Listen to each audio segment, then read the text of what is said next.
Hello guys, तो आज आ गए हम लोग फिर से एक नए क्वेश्चन को लेके। और आज हम लोग देखेंगे 10 क्वेश्चन जो कि वीवीआई क्वेश्चन है। मैं आपको बता दूं कि प्रतिदिन 10 क्वेश्चन आप लोगों को यूट्यूब पे मिल रहे हैं जो कि बहुत ही इंपॉर्टेंट हैं और इससे एग्जाम में आने के चांसेस बहुत ज़्यादा है। इससे क्वेश्चन तय है। और मैं आपको बता दूं कि ये जो मैं बता रहा हूँ क्वेश्चन और मैं जो बोल रहा हूँ उसको भी आप नोट डाउन कर लेते हैं तो ऑब्जेक्टिव भी आपका क्लियर हो जाएगा। इसलिए आप ध्यानपूर्वक सारे क्वेश्चन को देखा करिए और कॉपी पे नोट डाउन कर लेंगे और रिवीजन करेंगे तो एक भी ऐसा क्वेश्चन नहीं आएगा एग्जाम में जो कि बाहर से आ जाए। इसलिए आप लोग बड़े ध्यान से क्वेश्चन को देखेंगे और समझेंगे तो आपका ऑब्जेक्टिव और थ्योरी दोनों क्लियर होते जाएगा। तो आइए हम लोग एक एक करके क्वेश्चन देखते हैं बिना टाइम देरी किए हुए। कल आप लोग को 5 क्वेश्चन बताया गया था, आज मैं अगले क्वेश्चन पे आ जाता हूँ जिसमें से देख रहे हैं बाबू। अगला क्वेश्चन आपको क्या दे रखा है, देखिए, प्रतिबंधन एंजाइम क्या है। तो प्रतिबंधन एंजाइम का नाम रेस्ट्रिक्शन एंजाइम भी बोलते हैं या इसको एक और नाम से जानते हैं प्रतिबंधन एंडोन्यूक्लियेज। प्रतिबंधन एंडोन्यूक्लियेज के नाम से भी जानते हैं, इस बात को ध्यान रखेंगे। जिसको अंग्रेजी में भी आ जाता है रेस्ट्रिक्शन एंडोन्यूक्लियेज, इसलिए इसको बड़े ध्यान से रखेंगे याद। मैं बता दूं प्रतिबंधन एंजाइम क्या होता है। ये क्या करता है, डीएनए को विशिष्ट जगहों से काटने में क्या करता है, मदद। यह वैसा आनुवंशिक पदार्थ होता है जो डीएनए आरएनए को विशिष्ट स्थलों पर काटने में क्या करता है, मदद करता है। मतलब एक प्रकार का एंजाइम होता है जो क्या करता है, विशिष्ट स्थानों पर काटने में क्या करता है, मदद करता है। इस बात को ध्यान रखेंगे। और दूसरी बात याद रखेंगे, सबसे पहला आपको प्रतिबंधन एंजाइम कौन था, तो इस बात को याद रख लेंगे, हिंद 2 था। कौन था भाई, हिंद 2। इस बात को भूलना नहीं है। पूछा जाए आपसे कि सबसे पहला खोजा गया प्रतिबंधन एंजाइम कौन था, तो आप लोग को याद रख लेना हिंद 2 था। और भी बात याद रख लेना है, जैसे मैं आप लोगों से पूछ देता EcoR1 क्या है, तो EcoR1 भी क्या है, प्रतिबंधन एंजाइम है। EcoR1 भी क्या है, एक प्रतिबंधन एंजाइम है। इस बात को भी याद रख लेना है। 2 बता दिए एग्जाम्पल। तीसरी एग्जाम्पल आप लोग सुन लेंगे कि BAM-H1, जैसे में BAM और H1 ये भी पूछ देता है एग्जाम में कि क्या है, तो ये भी एक प्रकार का क्या है, प्रतिबंधन एंजाइम है जो डीएनए को विशिष्ट जगहों पे काटने में क्या करता है, मदद करता है। और भी आप लोग याद रख लेंगे, जैसे में हिंद 3 भी क्या है, प्रतिबंधन एंजाइम है। हिंद 3 भी क्या है, प्रतिबंधन एंजाइम है। इस बात को भी याद रख लेंगे। और भी 3-4 एग्जाम्पल हैं जो कि मैं आप लोग को ऑब्जेक्टिव जब क्लियर कराऊंगा तो उसमें बता दूंगा। इसलिए अभी याद रख लेंगे कि डीएनए को विशिष्ट जगहों पे जो काटता है उसको हम लोग क्या बोलते हैं, प्रतिबंधन एंजाइम बोलते हैं। अगले क्वेश्चन पे आ जाते हैं। अगला क्वेश्चन क्या है, प्रतिकृति की उत्पत्ति क्या होती है। देखिए, जब हम कोई भी जीन को लेते हैं और किसी जीव में क्या करते हैं, स्थानांतरित करते हैं जेनेटिक इंजीनियरिंग की मदद से, तो वह जीन जाता है और उस जीव में जाने के पश्चात उसमें प्रतिकृति करने की क्षमता होना चाहिए ताकि वो अपनी संख्या को क्या कर सकता है, गुणित कर सकता है, बढ़ा सकता है। तो वही एक गुणसूत्र जिसमें एक विशिष्ट डीएनए अनुक्रम होता है जिसे प्रतिकृति की उत्पत्ति कहते हैं। जैसे मैं आप लोग को प्लाज्मिड में बताया था, या आप लोग ध्यान रखेंगे तो एक बात याद रख लेंगे, PBR 322 जो होता है, जो कि एक प्रकार का प्लाज्मिड होता है, इस प्लाज्मिड में प्रतिकृति करने की क्षमता होती है। अगर इसमें कोई जीन डालते हैं और उसके बाद ये संवाहक का काम करता है तो ये गुणन कर सकता है, उस जीन की कॉपी तैयार करने में मदद करता है, जिसके कारण बहुत सारे डीएनए कॉपी को हम लोग तैयार कर सकते हैं। यही होता है प्रतिकृति की उत्पत्ति। अगले क्वेश्चन पे आ जाते हैं, पैलिंड्रोमिक क्या है। पैलिंड्रोम क्या है, तो भाई देखिए, पैलिंड्रोम 2 प्रकार का होता है। एक पैलिंड्रोमिक अनुक्रम होता है, एक होता है शब्द होता है, एक क्या होता है, शब्द। तो इस दोनों को समझिए अच्छे तरह से। पैलिंड्रोमिक शब्द मैं पहले बताता हूँ। पैलिंड्रोमिक शब्द, जैसे में आप लोग मलयालम पढ़ते हैं, मलयालम आप उल्टा करके देखो या सीधा पढ़ो। उल्टा सीधा पढ़ने पे कैसा दिखाई दे रहा है, एकदम सेम टू हूबहू। इधर से भी पढ़ेंगे तो मलयालम होगा, इधर से भी पढ़ेंगे तो मलयालम होगा। चाहे सामोसा आप लोग देखते हैं, सामोसा, इसको भी उल्टा सीधा पढ़ेंगे तो कैसा दिखाई देगा, एकदम सेम वैसा ही होगा। सामोसा का उल्टा समोसा। मतलब कहने का मतलब ये है कि किसी भी शब्द को पढ़ने पर उल्टा पढ़ो या सीधा पढ़ो, सेम उसी के टाइप आ जाता है। जैसे मैं समोसा को उल्टा पढ़ेंगे या सीधा समोसा ही आएगा, मलयालम को उल्टा पढ़ेंगे या सीधा पढ़ेंगे मलयालम ही आएगा। अगर उल्टा और सीधा दोनों प्रकार से पढ़ने पर अगर समान आ रहा है तो उसको हम लोग बोलते हैं पैलिंड्रोमिक शब्द। इस बात को ध्यान रख लेंगे, पैलिंड्रोमिक शब्द क्या है। अगर किसी शब्द को उल्टा और सीधा पढ़ने पर दोनों समान मतलब एक ही बराबर आ रहा है तो उसको पैलिंड्रोमिक शब्द बोलते हैं। और दूसरा आता है अनुक्रम। अनुक्रम किसे कहते हैं? पैलिंड्रोमिक अनुक्रम। तो देखिए, जब हम नाइट्रोजन क्षार को क्या करते हैं, उल्टा और सीधा पढ़ते हैं, जब हम नाइट्रोजन क्षार को उल्टा और सीधा पढ़ते हैं और वो सेम आ जाए, उसको हम लोग बोलते हैं पैलिंड्रोमिक अनुक्रम। तो पैलिंड्रोमिक अनुक्रम एक होता है, पैलिंड्रोमिक शब्द होता है। इसका एग्जाम्पल आप लोग देख लेते हैं पैलिंड्रोमिक अनुक्रम का।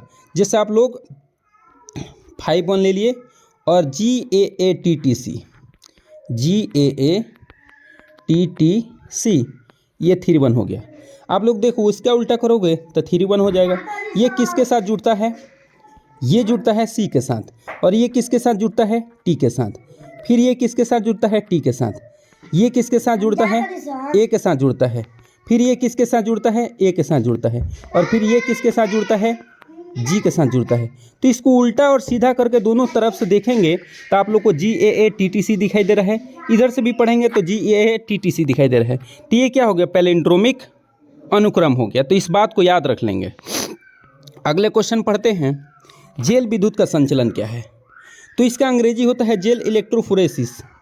याद रख लेंगे, जेल इलेक्ट्रोफोरेसिस, जेल इलेक्ट्रोफोरेसिस। तो इसका अंग्रेजी होता है जेल इलेक्ट्रोफोरेसिस। ये क्या होता है मैं पहले बता दूं। जब हम लोग DNA को लेते हैं और DNA का टुकड़ा कर देते हैं, प्रतिबंधन एंजाइम के द्वारा हम लोग टुकड़ा कर देते हैं। DNA को लेते हैं और प्रतिबंधन एंजाइम के द्वारा छोटे छोटे टुकड़ों में काट देते हैं।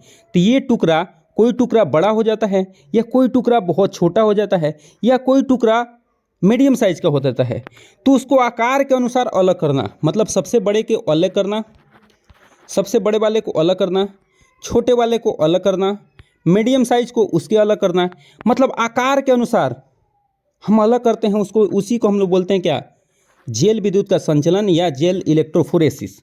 देखिए परिभाषा में क्या दे रखा है, जब हम DNA को प्रतिबंधन एंडोन्यूक्लियस द्वारा काट देते हैं और उन खंडों को काटने के बाद एक तकनीक के द्वारा, देख रहे हैं, तकनीक के द्वारा खंडों को अलग किया जाता है, तो उसको जेल इलेक्ट्रोफोरेसिस बोलते हैं। तो याद रख लीजिएगा, जब हम DNA को प्रतिबंधन एंजाइम के द्वारा काटते हैं, छोटे छोटे टुकड़ों में काटते हैं और उनके आकार के अनुसार, मतलब कौन सबसे बड़ा है, कौन सबसे छोटा है, कौन मीडियम साइज का है, उसको आकार के अनुसार जब हम अलग अलग करते हैं तो उसको हम लोग बोलते हैं जेल विद्युत का संचलन। इस बात को याद रख लेंगे। अगले क्वेश्चन पे आते हैं। अगला क्वेश्चन है क्लोनिंग संवाहक क्या है? तो क्लोनिंग संवाहक वह एजेंट होता है जिसके माध्यम से हम किसी DNA को स्थानांतरित करते हैं। जैसे में आप लोग ध्यान रखो, ध्यान सुनो। आप लोग क्या करते हैं, जीन को हमने लिया, किसी जीव से जीन को निकाला। अभी इस जीन को हम चाहते हैं कि अन्य जीव में क्या कर दें, जोड़ दें। तो अन्य जीव में स्थानांतरित करने के लिए किसी ना किसी वेक्टर की आवश्यकता होगी। कोई ना कोई हमारा वेक्टर होगा जो इस जीन को इस जीव के अंदर स्थानांतरित करने में क्या करेगा, मदद करेगा। उसी को हम लोग क्या बोलते हैं, क्लोनिंग संवाहक बोलते हैं। तो याद रख लेंगे क्लोनिंग संवाहक क्या होता है। तो ये क्लोनिंग संवाहक कौन कौन कराते हैं? एक कहलाता है प्लाज्मिड और दूसरा बैक्टीरियोफेज। और भी मैं एग्जांपल दे दूं जो कि क्लोनिंग संवाहक का काम करते हैं। तो एक होता है BAC, एक होता है YAC। याद रख लेंगे, मैं 4 बता दिया। एक है YAC, BAC और दूसरा क्या है, प्लाज्मिड, और क्या है, बैक्टीरियोफेज। इस बात को भूलना नहीं है बिल्कुल। 4 संवाहक का नाम मैंने बता दिया है। अगला एक और नाम याद रख लीजिए इसी के साथ, रेट्रो विषाणु। ये भी संवाहक का काम करता है, रेट्रो विषाणु। तो मैंने 5 क्लोनिंग संवाहक का नाम बता दिया है। एक प्लाज्मिड, बैक्टीरियोफेज, BAC, YAC और रेट्रो विषाणु। ये 5 काम करते हैं क्लोनिंग संवाहक का। अगला सुनिए, क्लोनिंग संवाहक में क्लोनिंग करने के लिए निम्नलिखित विशेषता होनी चाहिए। मतलब प्रतिकृति की उत्पत्ति होनी चाहिए। प्रतिकृति मतलब अपनी क्षमता, उसमें जीन जाए तो उसको 1 से 2, 2 से 4, 4 से 8 बनाने में क्षमता होना चाहिए। वर्ण योग्य चिन्ह, मतलब जो भी हम जीन डाल रहे हैं उसकी पहचान कैसे हो पाएगा, पहचान मतलब अवांछित जो मैंने डाला है तो उसकी कॉपी तैयार होगा तो कोई उसमें अवांछित भी आ जाएगा तो उसको पहचान करने की क्षमता होनी चाहिए। और क्या, क्लोनिंग स्थल, क्लोनिंग स्थल ये होना चाहिए कि कोई भी हमने प्लाज्मिड जैसे लिया उसमें अपना जीन जोड़ना चाहते हैं तो कोई भी ऐसा स्थान होना चाहिए ना, ताकि हम लोग प्रतिबंधन एंजाइम के द्वारा काट के और वहाँ पर अपना जीन क्या कर सके, जोड़ सके। तो ये तीनों विशेषता होनी चाहिए हमारे क्लोनिंग संवाहक होते हैं, उसमें ये 3 विशेषता होनी चाहिए। पहला प्रतिकृति उत्पत्ति का स्थल होना चाहिए, वर्ण योग्य चिन्ह होना चाहिए, क्लोनिंग स्थल होना चाहिए। अगले क्वेश्चन इसको देखते हैं बाद में, तब तक पहले इसको क्वेश्चन को देख लेते हैं। ये क्वेश्चन दे रखा है बायोरिएक्टर क्या है। तो बायोरिएक्टर एक ऐसा यंत्र होता है जिसमें जीवित कोशिका या एंजाइमों द्वारा विभिन्न पदार्थों का बायोकेमिकल रूपांतरण किया जाता है, उसको हम लोग क्या बोलते हैं, बायोरिएक्टर बोलते हैं। अगले क्वेश्चन पे आ जाते हैं। अगला क्वेश्चन ये है अनुप्रवाह संसाधन क्या है। तो देखिए अनुप्रवाह संसाधन क्या है, देखिए जो भी हम जीन किसी जीव में डालते हैं तो उससे जो भी प्रोडक्ट निकलता है तो उसका शुद्धिकरण करना होता है। शुद्धिकरण करेंगे, देखिए यहाँ पे लिखा है शुद्धिकरण या संरक्षण करना ही क्या कहलाता है, अनुप्रवाह संसाधन।